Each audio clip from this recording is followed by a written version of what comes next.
السلام علیکم دوستو، میں ہوں آپ کا بھائی محمد مزمل اور آپ دیکھ رہے ہیں سیرت النبی کی مبارک سیریز۔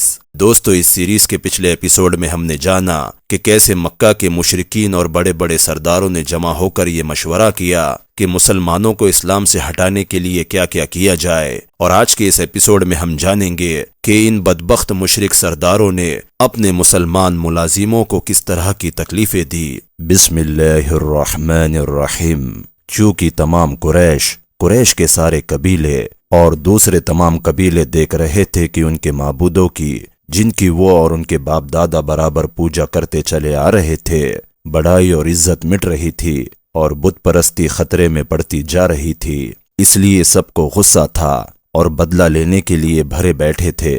انہوں نے طے کر لیا تھا کہ جیسے ممکن ہو مسلمانوں کو ستا کر سیدھے راستے سے پھیر دے، اسلام چھوڑنے پر مجبور کرے اور پھر اسے اپنے باپ دادا کے مذہب میں داخل کر لے۔ اس خیال نے انہیں ظلم و ستم کرنے پر ابھار دیا۔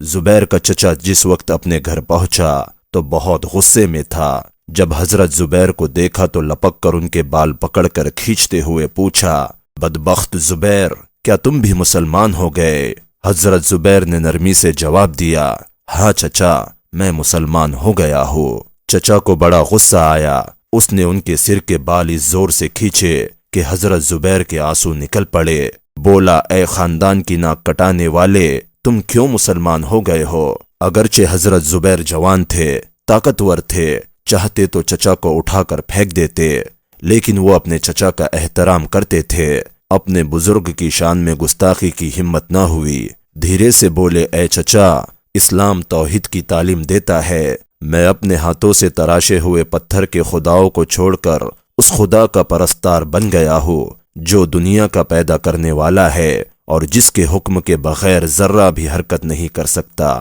ان کے چچا کو بڑا غصہ آیا۔ اس نے کہا، سن، کان کھول کر سن، یا تو اسلام چھوڑ دے ورنہ میں تجھے ایسی سخت سزا دوں گا کہ لوگ تیری حالت پر افسوس کریں گے۔ حضرت زبیر نے کہا، اے چچا، اور جو آپ فرما دے دل و جان سے قبول کرنے کو تیار ہو، پر اسلام کو چھوڑ دو، یہ مجھ سے نہ ہو سکیں گا۔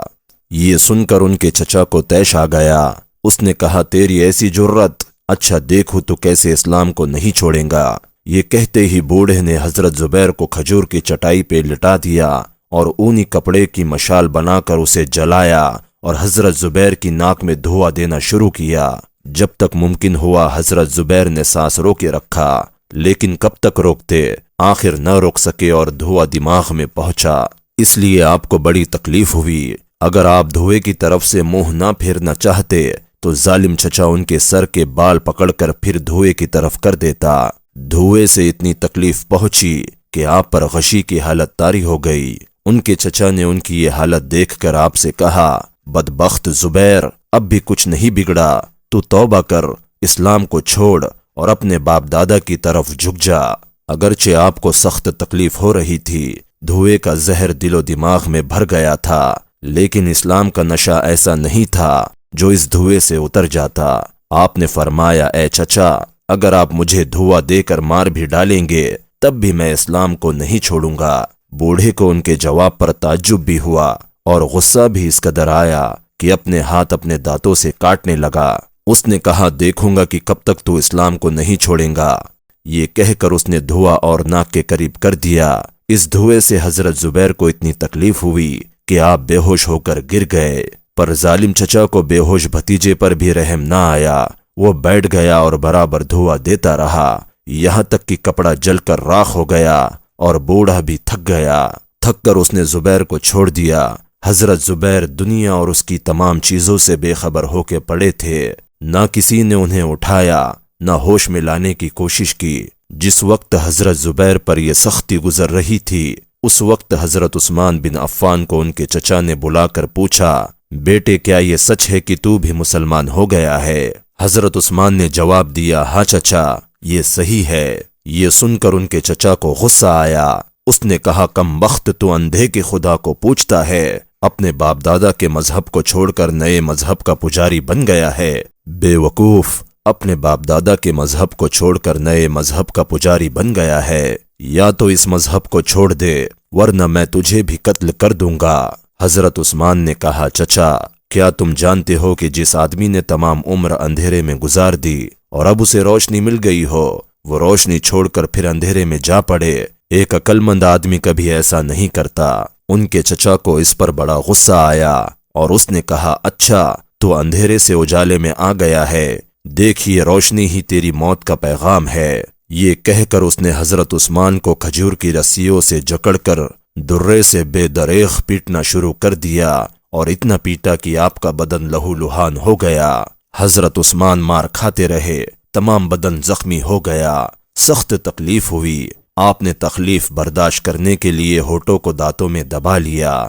ہائے تو ہائے، انہوں نے اف تک بھی نہ کیا اور اسلام کو چھوڑنے کا وسوسہ تک پیدا نہ ہوا۔ آپ نے اگر کہا تو صرف یہ کہ میرے جسم کے ٹکڑے کر ڈالو، لیکن یہ نہ ہوگا، ہرگز نہ ہوگا کہ میں اسلام کو چھوڑ دوں، میں زندگی کی آخری سانس تک مسلمان رہوں گا۔ ان کا چچا اس بات پر اور بھی بگڑ گیا اور اس نے پوری طاقت لگا کر حضرت عثمان کو مارنا شروع کیا۔ چمڑے کا کوڑا تھا، بدن کے جس حصے پر پڑتا تھا کھال ادھیڑ دیتا تھا، تمام بدن زخموں سے چور تھا اور جسم کے مختلف حصوں سے خون کا پھوارہ ابل رہا تھا۔ سنگ دل سے سنگ دل کو ان کے اس حال پر رحم آ جاتا، اگر رحم نہ آیا تو ان کے ظالم چچا کو۔ وہ برابر آپ کو مارتا رہا یہاں تک کہ آپ بے ہوش ہو کر گر پڑے۔ چچا بولا اب اسے لے جا کر اس کوٹری میں بند کر دو، پھر اس کو سزا دی جائیں گی۔ غلاموں نے حضرت عثمان کو لے جا کر ایک اندھیری کوٹری میں بند کر دیا۔ دوسرے دن پھر انہیں نکالا اور مارنا شروع کر دیا۔ آپ کو آپ کے چچا نے اس وقت تک مارا جب تک اس کے ہاتھ میں طاقت رہی، جب وہ تھک گیا تب چھوڑا۔ آج تمام مکے میں جوش تھا، کفار گلی گلی پھر رہے تھے۔ آج کے دن مسلمانوں پر سختیاں ہونی تھی، ہر آدمی اپنے اپنے ملازموں کی کھوج بین میں گھر سے باہر نکلا تھا۔ مسلمان کمزور تھے، بے بس تھے، مکے کا بچہ بچہ ان کا دشمن تھا۔ انہوں نے خواب میں بھی یہ نہ سوچا تھا کہ ان پر مکہ کے وحشی باشندے اتنی سختیاں کریں گے۔ وہ درندگی اور بربرتا کا نشانہ بننے لگے اور ان پر انتہائی ظلم و ستم کیے جانے لگے۔ حضرت عمر بڑے بہادر اور بہت سخت تھے، آپ کی بہادری کہاوت بن گئی تھی، تمام قبیلے آپ کی بہادری کے قائل تھے۔ آپ کو معلوم ہو چکا تھا کہ آپ کی باندی لبنیہ مسلمان ہو گئی۔ آپ نے غصے میں پوچھا بدبخت باندی، کس لالچ نے تجھے مسلمان ہونے پر مجبور کر دیا؟ آپ اس مسلمہ کو بال پکڑ کر کھینچتے ہوئے باہر لائے۔ لبنیہ پہلے تو ڈری، گھبرا گئی، پر جب عمر نے اس سے پوچھا کہ کون سی لالچ میں وہ مسلمان ہوئی ہے تو اسے جوش آیا۔ اس نے جواب دیا عمر، کسی لالچ نے مجھے مسلمان ہونے پر نہیں ابھارا۔ حضرت محمد کوئی مالدار نہیں ہے، بادشاہ نہیں ہے، حاکم نہیں ہے، ان کے پاس کیا رکھا ہے؟ عمر نے بات کاٹتے ہوئے کہا پھر تو کیوں مسلمان ہوئی؟ لبنیہ نے کہا اس لیے کہ اسلام صرف ایک خدا کی عبادت کرنا سکھاتا ہے، بتوں کی پوجا کرنے سے منع کرتا ہے۔ عمر نے غضبناک ہو کر کہا بے وقوف، خیالی خدا کو پوچھتی ہے، کم بخت کمینی، اسلام چھوڑ دے۔ لبنیہ نے عاجزی سے کہا میرے آقا یہ ممکن نہیں ہے۔ حضرت عمر کو غصہ آ گیا، انہوں نے لبنیہ کو مارنا شروع کر دیا۔ ایک کمزور عورت ایک طاقتور مرد کی مار کیسے سہن کر پاتی؟ لبنیہ تڑپنے لگی، چہرہ پیلا پڑ گیا، لیکن صبر کے ساتھ رہی، یہاں تک کہ حضرت عمر اسے مارتے مارتے تھک گئے۔ آپ ایک طرف بیٹھ گئے اور کنیز سے بولے لبنیہ میں نے تجھے رحم کی وجہ سے نہیں چھوڑا، بلکہ اس وجہ سے چھوڑا ہے کہ میں تھک گیا ہوں، زندگی چاہتی ہے تو اسلام چھوڑ دے۔ لبنیہ نے بڑی ہمت بھرا جواب دیا، اے عمر اگر تم میری بوٹی بوٹی اڑا دو، ہڈیاں توڑ دو، تو بھی یہ ناممکن ہے کہ میں اسلام چھوڑ دوں۔ میں تمہیں عاجزی کے ساتھ کہتی ہوں کہ تم بھی مسلمان ہو جاؤ۔ حضرت عمر کو اس کے جواب پر بڑا طیش آ گیا، اگرچہ وہ باندی کو مارتے مارتے تھک گئے تھے، لیکن اس کی اس بات سے ان کو اتنا زیادہ طیش آیا کہ انہوں نے پھر مارنا شروع کیا۔ جب لبنیہ پٹ رہی تھی تو بہت سے لوگ ان کے چاروں اور جمع ہو گئے تھے اور ہر آدمی اسے برا بھلا کہہ رہا تھا، گالیاں دے رہا تھا۔ وہ بے زبان جانور کی طرح پٹتی جا رہی تھی، وہ بے زبان جانور کی طرح مار کھاتی جا رہی تھی، یہاں تک کہ بے دم ہو کر گر پڑی اور گرتے ہی بے ہوش ہو گئی۔ اس جگہ پر کافی مجمع تھا، لوگ بڑے جوش اور غضب سے بھرے ہوئے کنیز کے پٹنے کا تماشا دیکھ رہے تھے کہ ایک طرف سے شور و گل کی آواز آئی۔ لوگ اس طرف دیکھنے لگے۔ ادھر سے سینکڑوں آدمی ایک کالے رنگ کے آدمی کو رسی میں جکڑے لاتے ہوئے نظر آئے۔ اس مجمع نے پہلی ہی نظر میں پہچان لیا، یہ تو حضرت بلال ہے۔ حضرت بلال کے ساتھ ان کے دشمنوں کی بھیڑ تھی، سب کے سب جوش و غضب سے دیوانہ بنے ہوئے تھے۔ وہ حضرت بلال کو گھسیٹے لا رہے تھے۔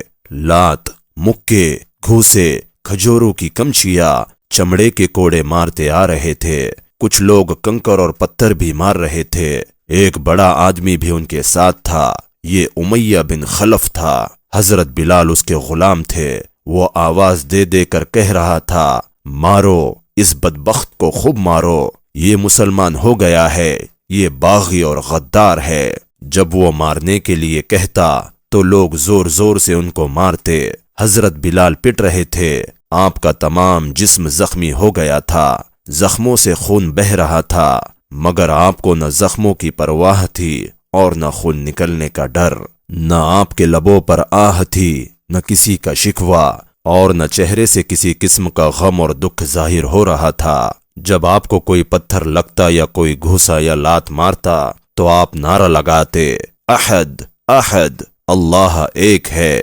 اللہ ایک ہے۔ جب آپ عہد کا نعرہ لگاتے تو مکہ کے کفار سخت غضبناک ہو کر اس سے پہلے سے زیادہ تیروں اور پتھروں کی بارش کرتے۔ آپ کہتے، مارو مجھے، مارو، میں مسلمان ہوں، ایک خدا کا پرستار ہوں، خدا نے مجھے اسی لیے پیدا کیا ہے کہ میں اس کا نام لوں اور مار کھاؤ۔ خدا کی قسم، اس مار کھانے میں بھی لذت ہے، مارو مجھے، مارتے مارتے مار ڈالو۔ ان وحشی سنگ دل درندوں میں ایک بھی ایسا نہ تھا جو ان پر رحم کھاتا، بے رحم بیڑیوں سے انہیں بچاتا۔ دھوپ سخت تھی، ریت کا ذرہ ذرہ خوب جل رہا تھا، اتنا کہ اس پر ننگے پیر چلنا مشکل تھا۔ یہ لوگ حضرت بلال کو گھسیٹتے ہوئے مکہ سے باہر لے گئے، انہیں تپتی ہوئی ریت پر کھڑا کیا، کپڑے اتار کر جسم کو ننگا کیا، جس سے جتنا مارا جاتا وہ مارتا، پھر جلتی ہوئی ریت پر لٹا دیا گیا۔ ایک بڑا پتھر آپ کے سینے پر رکھ دیا گیا تاکہ آپ کروٹ لے کر ریت کی تپش سے راحت نہ پا سکے۔ آپ چت پڑے ہوئے تھے۔ وزنی پتھر جس کو کئی آدمیوں نے اٹھا کر آپ کے سینے پر رکھ دیا تھا، سینے پر دھرا ہوا تھا۔ آپ حرکت نہیں کر سکتے تھے، بدن جھلس رہا تھا، پیاس کی تیزی کی وجہ سے زبان اور تالو میں کانٹے سے جم گئے تھے۔ آپ صبر و شکر سے یہ تمام سختیاں برداشت کر رہے تھے، اف بھی نہ کرتے تھے۔ اگر کبھی نعرہ لگاتے تھے تو وہی احد احد پکارتے تھے، یعنی اس خدا کو جس کی عظمت و جلال کے قائل تھے۔ اور مکہ کے کافروں کو اگر ضد تھی تو عہد کے نام سے تھی۔ جب حضرت بلال احد کا نعرہ لگاتے، اللہ احد کہتے، تو کافروں کے تن بدن میں آگ لگ جاتی، بھڑک اٹھتے، سینے پر ہاتھ رکھے ہوئے پتھر پر کھڑے ہو جاتے۔ امیہ چیخ کر کہتا، بلال چھوڑ دے اس کلیمے کو، چھوڑ دے اسلام کو، تجھے میں آزاد کر دوں گا، تجھے دولت دوں گا، تم عزت کے ساتھ، آرام کے ساتھ، عیش و عشرت کے ساتھ زندگی بسر کرنا۔ حضرت بلال کہتے ہیں، امیہ میں جب تک زندہ رہوں گا عہد کا نعرہ لگاؤں گا، اسلام میری نس نس میں بس گیا ہے، جب تک رگوں میں خون جاری ہے میں اسلام کا دامن نہیں چھوڑوں گا، کوئی لالچ مجھے اسلام سے نہیں پھیر سکتی۔ امیہ غضبناک ہو جاتا، وہ کفار کو اشارہ کرتا اور وہ کافی دل کھول کر حضرت بلال کو مارتے۔ جس وقت حضرت بلال پر یہ ظلم ہو رہے تھے اسی وقت ان کے قریب ہی صہیب بھی رسیوں میں بندھے جکڑے پڑے تھے۔ قریش ان کو مارتے تھے، ان کو چت لٹا کر ان کے سینے پہ دو پہلوان عرب ان کے سینے پر کھڑے تھے اور کہہ رہے تھے کہ صہیب خدا کا نام مت لے، زندگی چاہتا ہے تو بتوں کو معبود مان، ان کی خدائی کا اقرار کر اور انہی کے آگے جھک جا۔ حضرت صہیب سخت تکلیف میں تھے، جلتی ہوئی ریت پر پڑے تھے، ننگا بدن تھا، گرم ریت نے پورے بدن میں جلن پیدا کر دی تھی، انہیں مارا جا رہا تھا۔ ان کے سینے پر دو آدمی کھڑے تھے، پسلیاں دبی جا رہی تھی، موت اور زندگی کا سوال تھا، لیکن اسلام نے ان کے دل کو اتنا سخت کر دیا تھا کہ باوجود تکلیف کے زبان سے یہی نکلتا تھا کہ مرتے دم تک اسلام نہ چھوڑوں گا، تم مارو یہاں تک کہ میں مر جاؤ۔ قریش اس نعرے کو سن کر اور زیادہ غضبناک ہوئے اور انہوں نے ان کے سر کو پتھروں سے کچلنا شروع کیا۔ آپ کا سر پھٹ گیا، خون کا پرنالہ بہہ نکلا، حواس ختم ہو گئے، بے ہوشی چھا گئی۔ آپ نے بے ہوشی کی حالت میں پانی مانگا۔ ان درندوں میں سے ایک بھی ایسا نہ تھا جو اس وقت بے بس مسلمان کے سوکھے گلے میں کچھ بوندے ٹپکا دیتا۔ حضرت صہیب بے دم ہو گئے، ان کے چہرے پر پیلا پن چھا گیا، آنکھیں گہری دھس گئی، جسم بے حرکت ہو گیا، مگر سانس ابھی تک آ رہی تھی۔ جس وقت حضرت صہیب بے ہوش ہوئے اسی وقت مکے کی طرف سے شور و گل بلند ہوا۔ جو لوگ وہاں جمع تھے ان میں ہر ایک نے اس طرف نظر اٹھا اٹھا کر دیکھا۔ اس طرف سے 100 کفار، 3 مسلمان اور ایک عورت کو گھسیٹ کر لاتے ہوئے نظر آئے۔ ان کے آگے ابو جہل، ابو لہب، حمزہ، عباس، صفوان، ولید اور بہت سے دشمن اسلام نظر آ رہے تھے۔ ان مظلوم مسلمانوں میں ایک حضرت ابو فقیہ تھے۔ حضرت ابو فقیہ کے پاؤں میں رسی بندھی ہوئی تھی۔ کچھ آدمی اس رسی کو کھینچتے ہوئے لیے چلے جا رہے تھے۔ آپ کا ننگا جسم ریت پر گھسٹ رہا تھا، تمام جسم چھل گیا تھا، زخموں پر ریت چپک گئی تھی جو بہت تکلیف دے رہی تھی۔ جب ان شیطانوں کا گروہ حضرت بلال کے قریب آیا تو ایک غبریلا نکل کر رینگا۔ امیہ اسی جگہ کھڑا تھا۔ اس نے آواز دے کر مذاق میں کہا، ابو فقیہ تیرا خدا یہ ہے۔ ابو فقیہ نے سر اٹھا کر غبریلا کو دیکھا، کہا امیہ مذاق نہ اڑا، میرا تیرا دونوں کا خدا وہی ہے جس نے مجھے اور تجھے اور پوری دنیا کو پیدا کیا ہے۔ امیہ نے بگڑ کر کہا، بدبخت، بت ہمارے معبود ہے، وہ معبود جن کو ہم اور ہمارے باپ دادا اور سارا عرب پوچھتے چلے آ رہا ہے۔ حضرت ابو فقیہ نے کہا، پتھر کے بت اپنے ہاتھوں کی بنائی ہوئی مورتیاں ہے، وہ کیسے خدا بن جائیں گے؟ خدا تو وہ ہے جس کے ہاتھ میں زندگی اور موت ہوتی ہے، جو پانی برساتا ہے، ہوا چلاتا ہے، چھپی اور کھلی چیزوں کو جانتا ہے، وہ اکیلا ہے اور اس کا کوئی شریک نہیں ہے۔ یہ سن کر امیہ کو بڑا غصہ آیا۔ وہ جھکا اور حضرت ابو فقیہ کا گلا پکڑ کر اس زور سے گھوٹا کہ ان کی آنکھیں ابل پڑی، چہرہ تمتما گیا، سانس رک گئی۔ سب نے سمجھ لیا کہ حضرت ابو فقیہ کا دم نکل گیا۔ امیہ کھڑا ہو گیا، کھڑے ہو کر حضرت ابو فقیہ کو دیکھنے لگا۔ اس کے دیکھتے ہی دیکھتے ان کی سانس چلنے لگی، چڑی ہوئی آنکھیں ٹھیک ہو گئی۔ تھوڑی دیر کے بعد انہوں نے آنکھیں کھولی۔ کفار انہیں دیکھ کر سخت حیران ہو گئے۔ امیہ نے کہا، ابو فقیہ تیرا خدا کون ہے؟ حضرت ابو فقیہ نے جواب دیا، وہ جس نے مجھے اور تجھے پیدا کیا ہے۔ حضرت ابو فقیہ نے کہا، جب تک زندہ رہوں گا، جب تک میرے دم میں دم باقی رہیں گا، خدا کا نام لوں گا۔ امیہ نے کہا، لوگو ابھی اس کا دماغ ٹھیک نہیں ہوا ہے، ذرا یہ بھاری پتھر اس کے سینے پر رکھ دو۔ ایک بڑا بھاری پتھر قریب ہی پڑا تھا، 5-6 من کا تھا۔ کئی آدمیوں نے مل کر پتھر اٹھایا اور حضرت ابو فقیہ کے سینے پر رکھ دیا۔ پتھر گرم تھا، وزنی تھا اور اتنا بھاری تھا کہ جب ابو فقیہ کے سینے پر رکھا گیا تو ان کی زبان نکل آئی، تڑپ گئے، ہل نہ سکے اور بے دم ہو کر رہ گئے۔ امیہ نے پوچھا، اب بتا کہ تیرا خدا کون ہے؟ حضرت ابو فقیہ بول نہ سکتے تھے، سانس نکلی جا رہی تھی، حرکت کرنے کی طاقت نہ تھی۔ انہوں نے اشارے سے بتایا کہ خدا وہ ہے جو آسمانوں پر ہے۔ امیہ کچھ کہنا چاہتا تھا کہ قریب ہی سے دل دہلا دینے والی چیخ سنائی دی۔ سب نے گردنیں اٹھا کر دیکھا۔ پہلی ہی نظر میں دکھائی دے گیا کہ ابو جہل برچھی لیے کھڑا ہے اور سمیہ کے سینے سے خون کا پھوارہ ابل رہا ہے۔ ابو جہل کہہ رہا ہے، کمبخت کنیز، کیوں جان دیتی ہے؟ اب بھی اقرار کر کہ ہبل سب سے بڑا خدا ہے۔ اگرچہ حضرت سمیہ کے سینے سے خون کا پھوارہ نکل رہا تھا، چہرے پہ پیلا پن چھا رہا تھا، اس پر بھی ان کی زبان سے ایک خدا کی رٹ لگ رہی تھی۔ انہوں نے کہا، ہبل خدا نہیں، بت ہے، پتھر کی مورت ہے۔ خدا وہ ہے جو دنیا کو پیدا کرنے والا ہے، آسمانوں اور زمین کا مالک ہے، ہر وقت ہر جگہ وہ موجود رہتا ہے۔ ابو جہل کا چہرہ غصے سے بدل گیا۔ اس نے چلا کر کہا، او خدا کی دیوانی، دیکھو تو تیرا خدا تجھے میرے ہاتھوں سے کیسے بچاتا ہے۔ بلا اپنے خدا کو، بلا، آواز دے، پکار کر آواز دے۔ حضرت سمیہ نے کہا خدا کو چلا کر پکارو یا دھیرے سے، وہ دیکھتا ہے، اپنے نیک بندوں کا امتحان لیتا ہے۔ ابو جہل سوچو، کیا پتھر کی تصویریں جنہیں تم نے یا تمہارے باپ دادا نے خود گڑھا ہے، کیا وہ خدا ہو سکتے ہیں؟ خدا کی قسم نہیں، خدا وہی ہے جو پوری دنیا کا پیدا کرنے والا ہے۔ عزت و ذلت، موت اور زندگی اسی کے ہاتھ میں ہے۔ ابو جہل غصے سے پاگل ہو رہا تھا۔ اس نے غضبناک ہو کر حضرت سمیہ کو زور سے برچھی ماری۔ ان کی زبان سے اللہ کا پیارا نام نکلا۔ وہ لڑکھڑا کر گری۔ ان کے چہرے پر مردنی چھا گئی، آنکھیں بند ہونے لگی، جسم میں کپ کپی طاری ہوئی اور اللہ کو پیاری ہو گئی۔ حضرت سمیہ شہید ہو گئی، لیکن درندوں کے دل نہ پسیجے۔ حضرت عمار نے جب یہ منظر دیکھا تو ماں کی محبت نے جوش مارا۔ وہ لپک کر اپنی مردہ ماں کے پاس بیٹھ گئے، روتے ہوئے بولے، امی میں بڑا بدبخت ہوں، تمہاری کوئی خدمت نہ کر سکا، ہائے مجھے بھی اپنے ساتھ لے چلتی۔ اٹھو پیاری امی اٹھو، ہائے میرے خدا۔ خدا کا نام لینا کفار چپ چاپ کیسے سنتے؟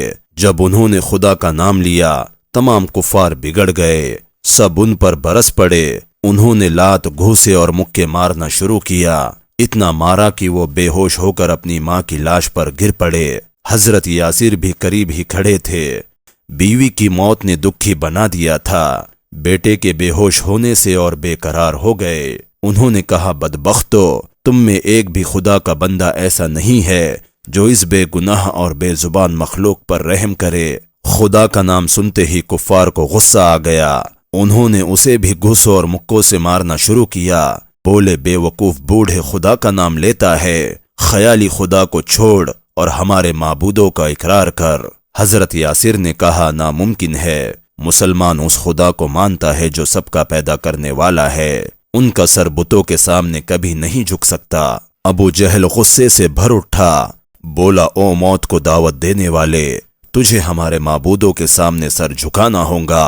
حضرت یاسر نے کہا، جب تک بدن میں طاقت اور دماغ میں سوچنے کی طاقت باقی ہے تب تک تو غیر ممکن ہے کہ میرا سر کیا کسی بھی مسلمان کا سر کسی بھی بت کے سامنے جھک جائے۔ ابو جہل بولا، اتنا گھمنڈ، اچھا دیکھتے ہیں تو کب تک اپنی ضد پر قائم رہتا ہے۔ یہ کہتے ہی اس نے اپنے 2 آدمیوں کو 2 اونٹ لانے کا حکم دیا۔ لوگ دوڑتے ہوئے گئے اور جلدی سے 2 اونٹ لائے۔ دونوں پر اماریاں کسی ہوئی تھی۔ ابو جہل نے کہا، یاسر اب بھی کچھ نہیں بگڑا ہے، ہمارے معبودوں کو خدا مان لے، بچ جائیں گا، نہ صرف یہ کہ بچ جائیں گا بلکہ دولت سے مالا مال کر دوں گا۔ کمبخت، زندہ رہ، آرام و راحت سے زندگی بسر کر۔ حضرت یاسر نے کہا، دنیا کچھ دنوں کی ہے، آخرت تو ہمیشہ کی ہے، آخرت کا آرام بھی ہمیشہ کا ہے، اور جسے آخرت کی تکلیف پہنچی اس نے اپنا سب کچھ کھو دیا۔ اللہ کا فرمان ہے، تم اور جن چیزوں کو تم پوجتے ہو سب دوزخ کے ایندھن بنیں گے۔ اس کھلے ڈراوے کے بعد حقیقی معبودوں کو چھوڑ کر بتوں کے سامنے سر جھکانا مسلمانوں کا کام نہیں ہے۔ ابو جہل نے کہا، ایسا ہے تو اب زبردستی تجھے بتوں کو سجدہ کرایا جائیں گا۔ اس نے اپنے آدمیوں کو اشارہ کیا۔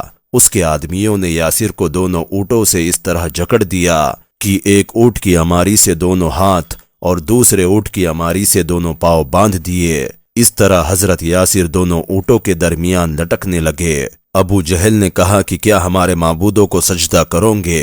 حضرت یاسر نے کہا، آخری سانس تک نہیں۔ ابو جہل نے اونٹ والوں کو اشارہ کیا۔ انہوں نے دونوں اونٹوں کو مخالف راستوں میں ہانک دیا۔ اونٹ چلے، رکے، جھٹکا دے کر پھر چلے۔ حضرت یاسر کے دونوں ہاتھ بازوؤں سے اکھڑ گئے اور موت نے ان کو گود میں لے کر ان کی مصیبتوں کا خاتمہ کر دیا۔ تو دوستو، یہ تھا سیرت النبی کے آج کے ایپیسوڈ کا تمام واقعہ۔ امید ہے کہ آپ کو یہ ایپیسوڈ پسند آیا ہو۔ اگر آپ کو یہ ویڈیو پسند آیا ہو تو اس ویڈیو کو ایک لائک کر کے تمام مسلمانوں کے ساتھ صدقہ جاریہ کی نیت سے شیئر کر دے، اور اس سیرت النبی کی مبارک سیریز میں میرے ساتھ بنے رہنے کے لیے اس چینل پاور آف ایمان کو لازمی سبسکرائب کرے، اور اس سیریز کے ہر ایک نئے ایپیسوڈ کی اطلاع آپ کو نوٹیفیکیشن کے ذریعے حاصل ہوتی رہے، اسی لیے بیل آئیکن کو بھی لازمی دبائے۔ اور اگر آپ نے اس مبارک سیریز کے پچھلے ایپیسوڈ ابھی تک نہیں دیکھے تو ابھی آپ اپنے اسکرین پر دیکھیں، آپ کو سیرت النبی کی ایک پلے لسٹ نظر آ رہی ہوں گی، آپ اس پر کلک کر کے پچھلے تمام ایپیسوڈز دیکھ سکتے ہیں۔ اگلے ویڈیو میں آپ سے انشاءاللہ پھر ملاقات ہوگی۔ تب تک آپ اپنا اور اپنے ایمان کا خوب خیال رکھے اور مجھے بھی اپنی دعاؤں میں یاد رکھے۔